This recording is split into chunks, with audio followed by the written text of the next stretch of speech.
Hi everyone, hope everybody's keeping well and enjoying some downtime at the moment. I know all the children are back doing their schoolwork this week, but that doesn't mean we can't still do nice creative projects. I hope the sun is shining wherever you are. I decided I'm going to do a little fairy house that you can all make, and you can make it with anything you have at home. The first thing you're going to need is a carton. So I think a bigger carton, a bit bigger than a milk carton, would be a good size to start with. And then egg boxes, particularly the top part of the egg boxes. This is what are really good. So whatever size ones you can get hold of. So could be collecting a few of those. So it might need a little bit of time to gather those pieces together. I'm going to show you how to, we're going to make a wonderful little fairy house that will probably take a couple of weeks to make, so there's no rush on it at all. So I'm going to do this in stages. The first thing you need to do with your egg boxes is take off the paper that's on the top of them. And the reason I'm choosing egg boxes is because it's a nice kind of textured cardboard, and that's the bit we're going to be needing. And the first thing you want to do with those is, after you've taken off the paper, is cut your egg boxes into centimetre strips like this, okay? So you'll probably need help from a grown-up to do these bits, and you need lots of these because these are going to become your bricks on your little fairy house. So I just want to show you first of all how we're going to do the measuring, and again this will need grown-up help on the carton. So I'm just going to show the way I did it on the carton first, and then I'll show you the cutout version. So this is the basis of my little house. I've done a little door there and put a little window in it, and I've cut away what I don't need. I'm going to show you how to do that now.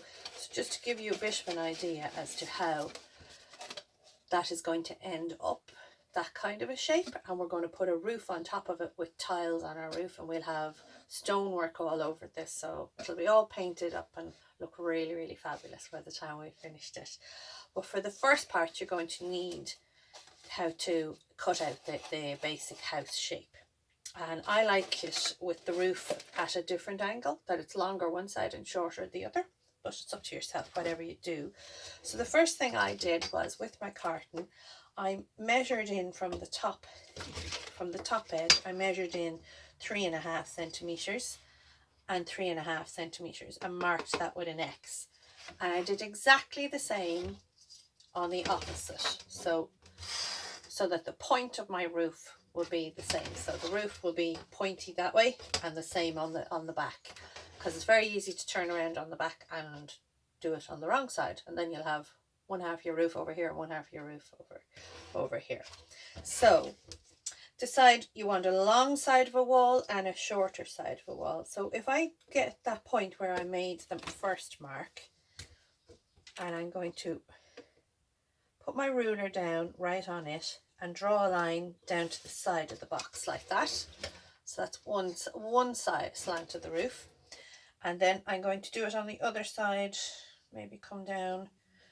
I'll come a bit higher than that one, so a shorter line. So now you can see that's going to be the basic shape of my roof. But I also need to leave a bit of an edge to fold back, you see, like that, those two edges. So I'm going to do another line slightly above that, and I might do that in, just so you'll see it a bit easier, like this. I'm just going to mark it out with a dotted line, and that way you'll see the difference between the two, because I'm not going to actually cut this line, I'm going to cut this line, but this is where I'm going to bend the card. That's going to be my roof. So now I want to go around the back, but I have to do the sides first. So I want to, seeing where that little bit goes around the corner of the house, so for the side wall, I'm going to put my ruler down right where that bit finished. And a good way to see if your ruler is straight is if you put your finger or your pencil, whatever you're using, in between the piece you're cutting and your ruler, it should form a nice right angle here and a right angle there. And that way you're fairly sure your line is going to be straight. So I'm going to draw a straight line around that. And I'm going to do it on the other side as well. So put my ruler down, check my angles. So now I know my ruler is straight, and draw another line. So now I've got the two side walls drawn in, and I'm going to turn around to the back, and I've put my X marks the spot on the back. So I'm going to go from where that line came around the corner up to my roof, and find the other line on the other edge, put my ruler against it, between the X marks the spot and the side wall. So now I know the back of the house matches the front of the house, but I don't want to cut on this line again, so I'm going to do another dotted line, dot, dot, dot, because this is what you call the fold over bit. Now, so before I cut that out, what I did was I just cut off the top piece, because I actually don't need this top piece. Now, this one's still actually full, because I haven't used it yet, but in yours it will be open, so you'll have washed it out and dried it out in the sun or in a cool oven for a little bit. So you'll just cut off the top of it, and you can see here that's where I cut off the top of it. I keep the two side walls whole because they're going to become the sides of the roof, and I cut along those two dotted lines and just down to those side points, so that way they will fold down.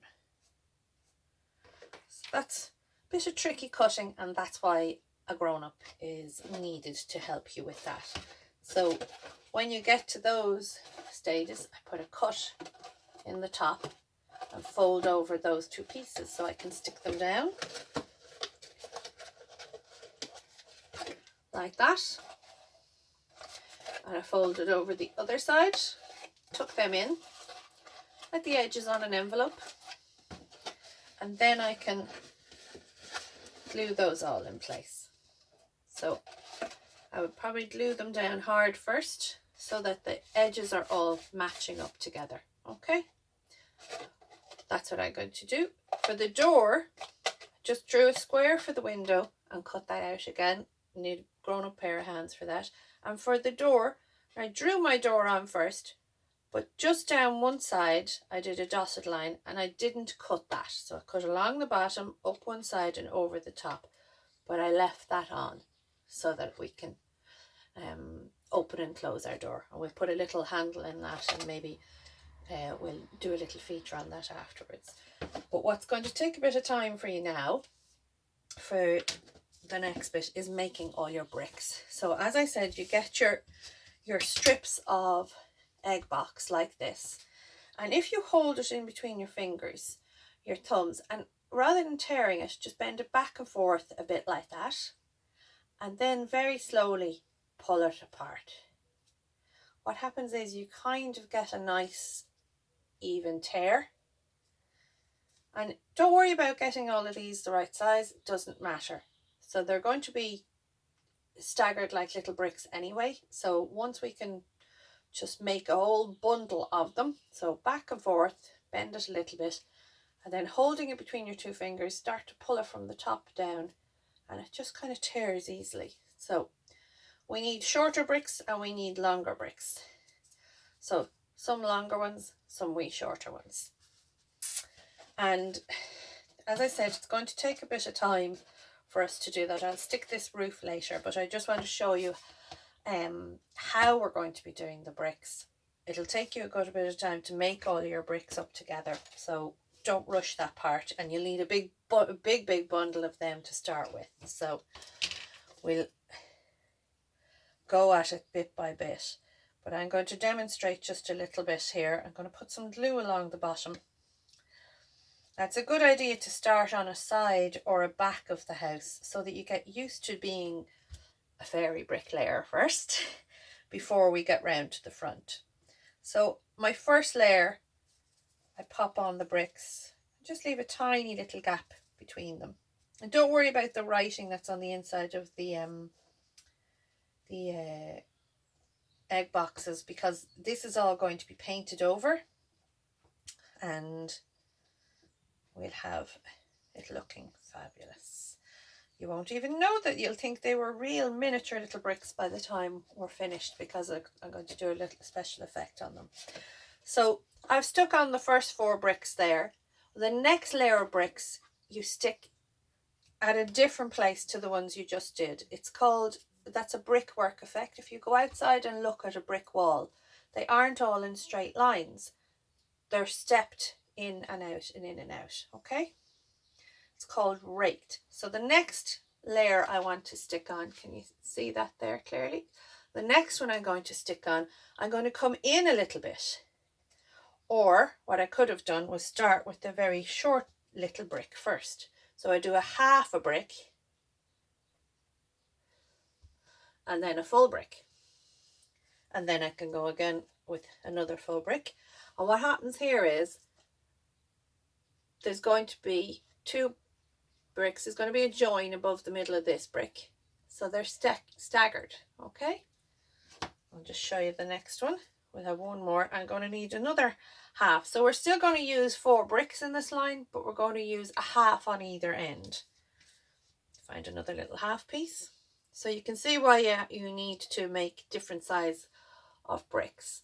So it isn't very easy to see it because that's pale cardboard and it's against pale cardboard at the moment, but we will see it when we paint it all up. It'll look fantastic. So that's what we're going to be doing with all those bricks. So you can imagine we're going to need to fill up to here with bricks. We're going to need to fill all the back of this with bricks, all around here with bricks, and then all around the front part.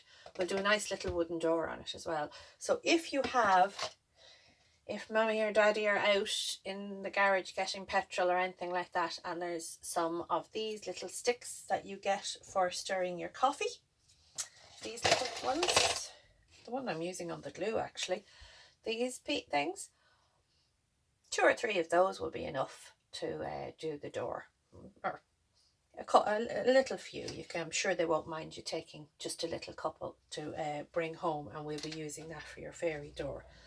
But this is what we're going to do with our brickwork. So that's going to take probably a good bit of time. So what I will do is I'll catch up with that bit and come back and show you. And I'll also show you how I stick the roof together.